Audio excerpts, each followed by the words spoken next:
Swagato bhagavata dhammo dhammang namassami.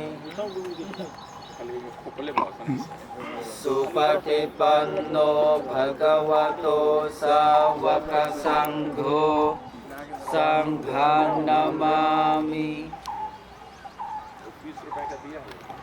Namo tassa bhagavato arahato samma sambuddhassa.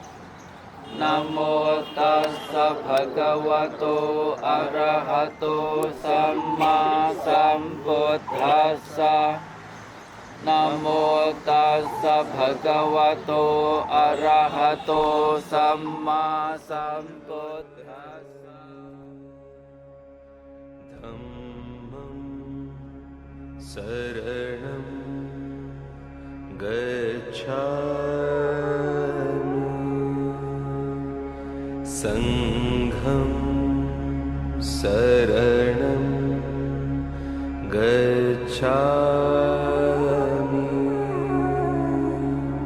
Buddham saranam gacchami. Dhammam saranam gacchami.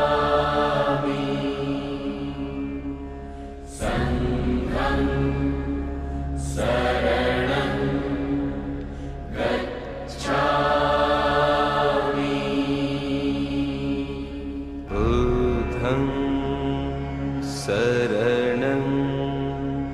gacchami. Dhammam saranam gacchami.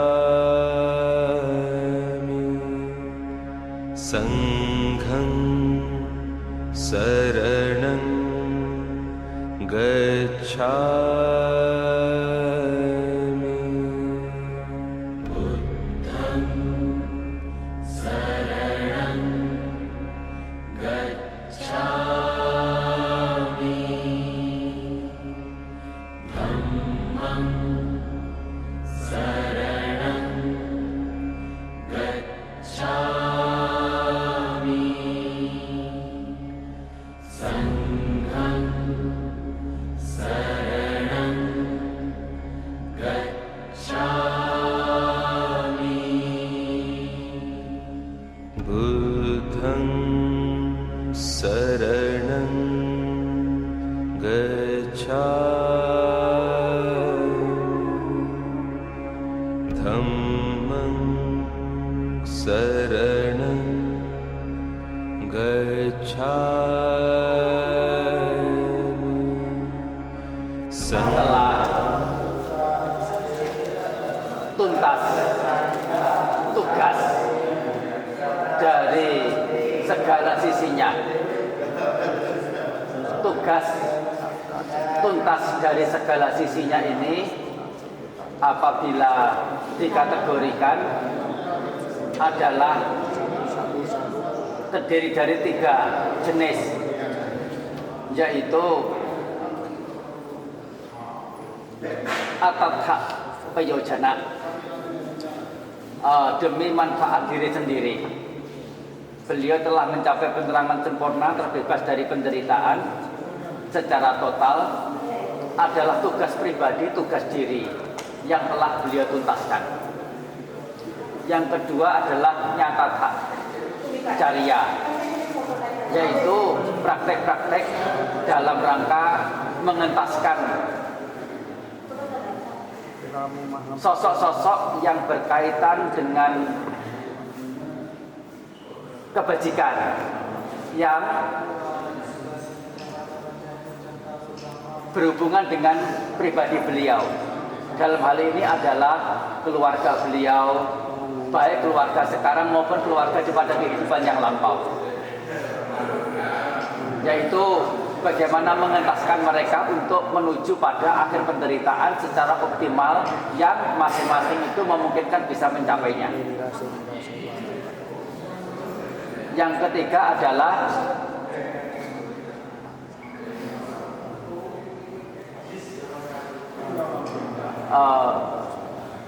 demi manfaat bagi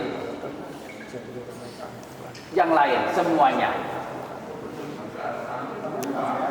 Bahwasanya tugas beliau dalam berbagi hal yang patut dibagikan juga telah beliau tuntaskan dengan murni melalui kewelasasihan tanpa sedikit pun ada intrik untuk mencari manfaat secara pribadi, secara sempitnya. Dan di sini beliau memilih sebagai tempat untuk tuntas tugas berparinibbana, yaitu kematian yang secara totalitasnya. Oleh karena kematian ini tidak kembali untuk terlahir lagi. Oleh karena kelahiran itu sekali lagi, kalaupun disambut dengan kesenangan, selalu menjadi awal dari kekecewaan, kekhawatiran, kesedihan, kesulitan, rintangan, hambatan, ketakutan dan sebagainya. Dan itu terus berlanjut. Di sini orang bijaksana mengakhiri kelahiran ulang adalah mengakhiri penderitaan yang berkepanjangan itu. Digambarkan di sini peristiwa pada zaman beliau sedang berparinibbana. Di tengah depan ada di sisi kiri kita ada ibu-ibu sedang menangis. Di sebelah kanan sekali ada biku yang sedang menangis. Ada gambar depan biku yang sedang duduk bermeditasi. Nanti kita bisa lihat. Itu menggambarkan suasana masyarakat pada waktu itu, bahwasanya mereka terbelah menjadi dua. Mereka para Arya, para suciwan, dan mereka para awam. Para awam ini terdiri dari perumah tangga, terdiri dari biku juga, terdiri dari para dewa juga. Nah, sedangkan para bijaksanawan, para Aryawan ini juga terdiri dari perumah tangga juga, terdiri dari biku juga, terdiri dari beberapa dewa, beberapa alam Brahma. Nah, di sini digambarkan sebelah kiri ibu yang menangis menggambarkan awam perumah tangga yang dengan peristiwa kepergian sosok guru yang mereka sayang, mereka cinta, mereka hargai, mereka puja, menjadi pelindung, menjadi segala-galanya, meninggalkan mereka untuk selamanya, tidak tahan untuk tidak mengucurkan air mata tangis kesedihan, tidak lepas juga para bikunya. Ya, mereka yang sayang, yang masih membutuhkan dampingan sang guru, ya, kepergian guru bagi mereka adalah satu hal yang menyakitkan, hal yang mereka kecewa. Kekecewaan itu terungkap melalui air mata yang tidak bisa ditahan. Tetapi bagaimanapun ada sebagian siswa yang telah mencapai tingkatan Arya, telah menjalankan ajaran Sang Buddha, mengerti kejadian ini justru tidak melelehkan air mata. Mereka-mereka yang tidak melelehkan air mata inilah yang menjadi siswa sesungguhnya, siswa Sang Arya, siswa Sang Buddha. Mengerti apa?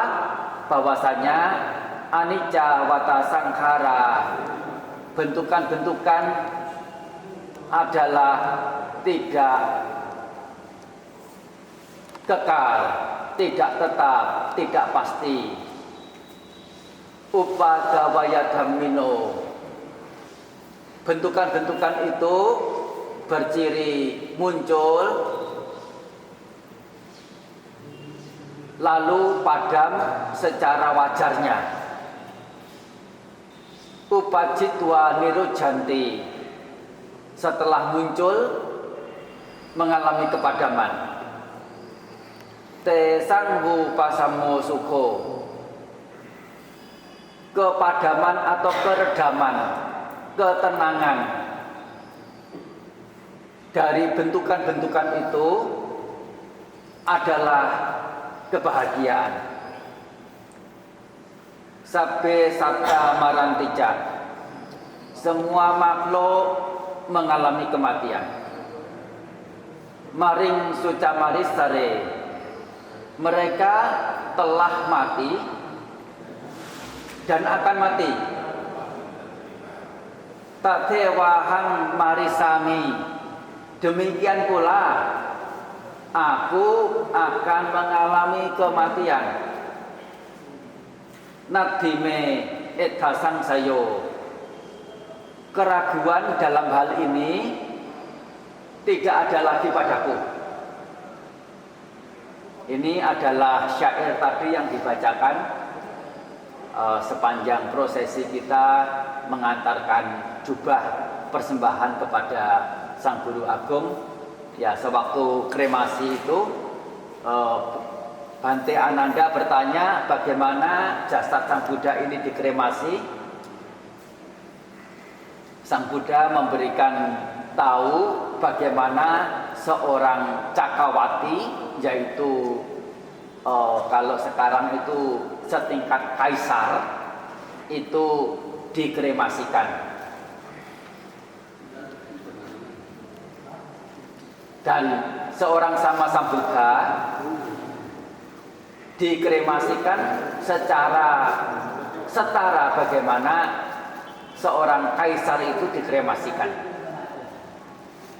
yaitu salah satunya dengan membalut atau membungkus jasad itu dengan berbagai macam jenis bahan sebanyak 7 lapis. Dan ini sesungguhnya beliau adalah kaisarnya kaisar.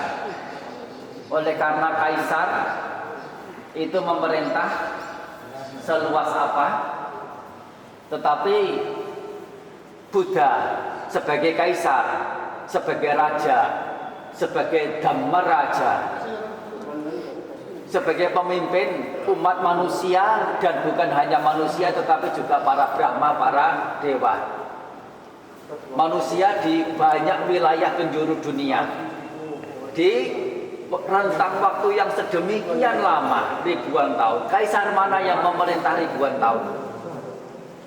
Kaisar mana yang memerintah seluas ini sampai ke alam lain di luar alam manusia? Beliau adalah kaisarnya kaisar. Nah, di sini kita datang ke sini menyaksikan, berada di tempat di mana beliau mencapai ketuntasan tugas secara total.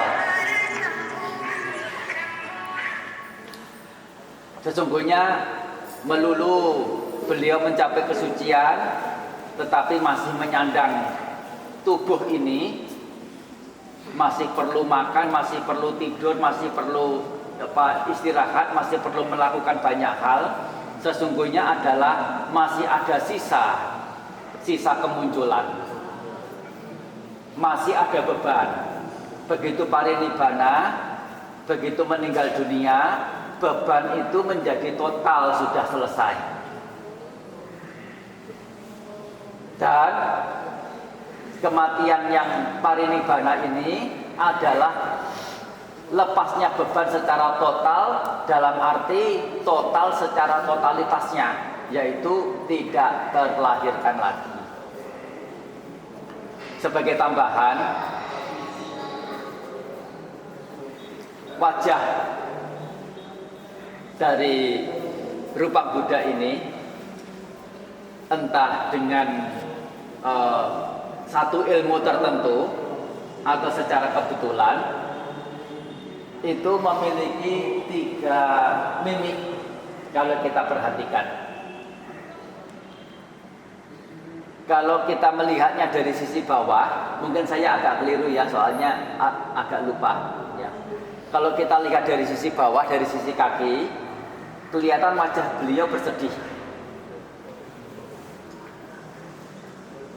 Kalau dilihat dari tengah, di sebelah depan sini, wajah beliau kelihatan tenang damai.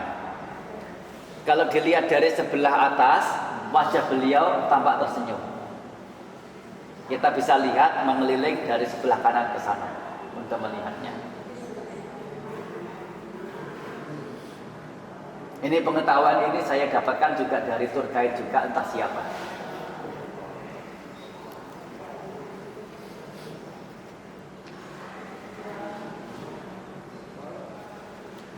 Dan ya kita tentu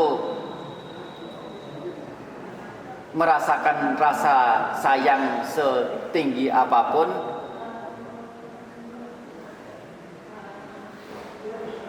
tidak akan bisa mengelak keberadaan dunia yang dicengkeram oleh ketidakkekalan. Setidaknya sama Sang Buddha telah muncul di dunia dan kita terlahir di saat beliau, yaitu ajaran beliau masih terkumandangkan, dan kita masih mempunyai kesempatan untuk mempraktikkan ajaran beliau, masih bisa mengenal beliau, masih bisa bersujud kepada beliau seorang sama Sang Buddha. Meskipun hanya bersujud kepada seorang sama Sang Buddha, itu sudah satu keberkahan yang luar biasa. Soalnya Buddhantara, yaitu rentang antara kemunculan satu Buddha dan ke Buddha yang satunya lagi, rentang ini sedemikian lama sekali.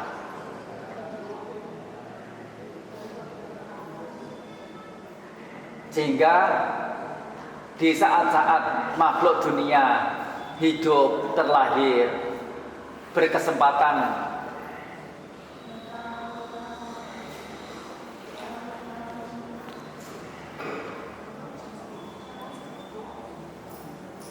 menyaksikan keberadaan sama Sang Buddha, hanya melakukan puja saja sudah hal yang luar biasa. Apalagi, kita mengenal dharma beliau, apalagi kita mau berusaha mempraktikkan ajaran beliau. Dan semuanya itu demi melas asih agar kita menjadi baik, agar kita mendapat manfaat optimal.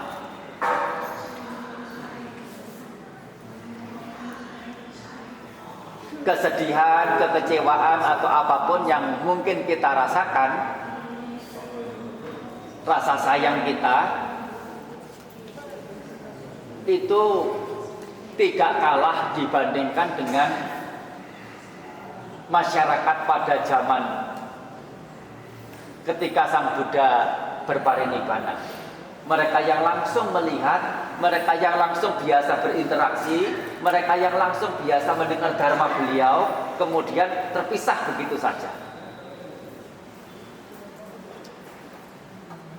Dan mereka itu ya dari segala kalangan, dari kalangan awam, kalangan bangsawan, sampai pada makhluk-makhluk yang dikatakan makhluk yang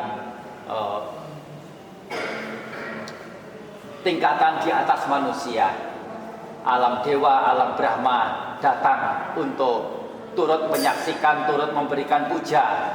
Dikatakan pohon sala, tempat beliau parinibbana, berjatuhan bunganya meskipun tidak dalam musimnya.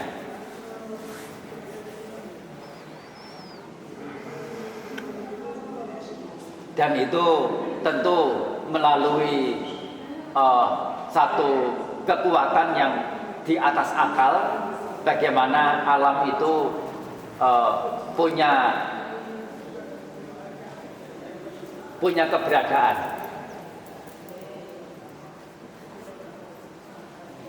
Ya kita berpikir ini sebagai satu keberuntungan bagi diri kita yang telah mengajak diri kita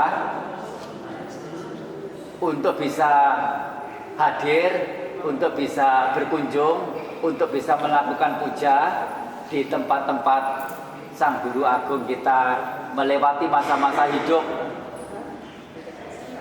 yaitu ketika beliau mencapai penerangan sempurna, ketika beliau mengajar Dharma, yaitu 4 kebenaran Arya untuk pertama kalinya, ketika beliau mencapai parinibbana, dan akan dilanjutkan secara rutenya itu ke tempat Bodhisattva Siddhartha. Sosok Bodhisattva yaitu makhluk yang mengembangkan paramita yang terlahir untuk yang terakhir kalinya dalam menyempurnakan paramita di Taman Lumbini yang akan kita kunjungi di hari ini juga. Dan itu sebuah kenangan, sebuah ingatan yang sangat-sangat mengesankan, yang sangat-sangat mengagumkan, yang sangat-sangat memberikan kekuatan kebajikan yang sangat tinggi, sangat mendalam, sulit untuk dilupakan. Setiap kali mengingat selalu muncul kegiuran, piti, kebahagiaan, dan kenangan-kenangan yang diwarnai oleh kemuliaan. Karena itulah Sang Buddha kemudian memberikan satu pernyataan bahwasanya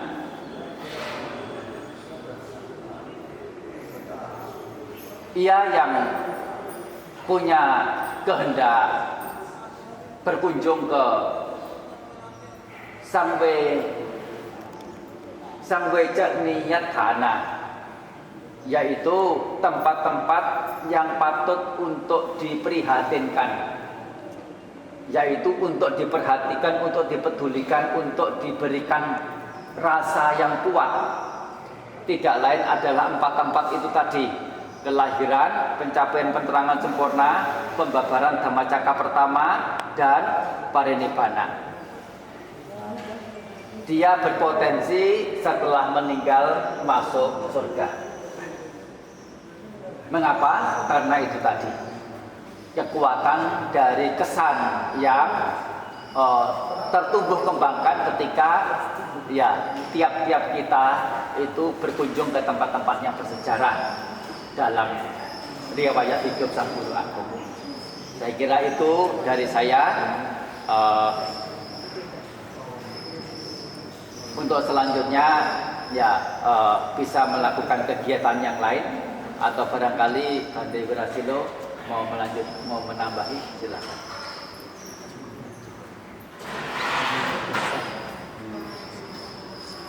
Kita berkeliling, kita kalau selesai berkeliling dulu lewat sana ya.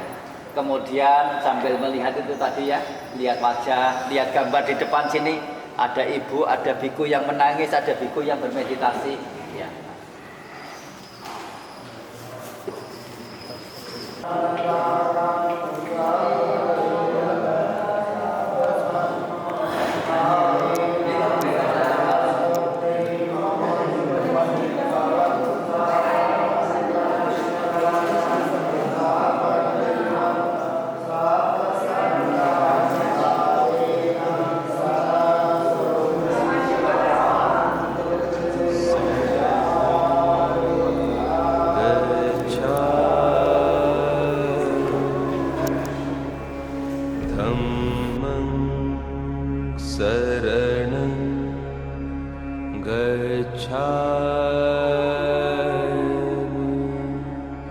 Sangham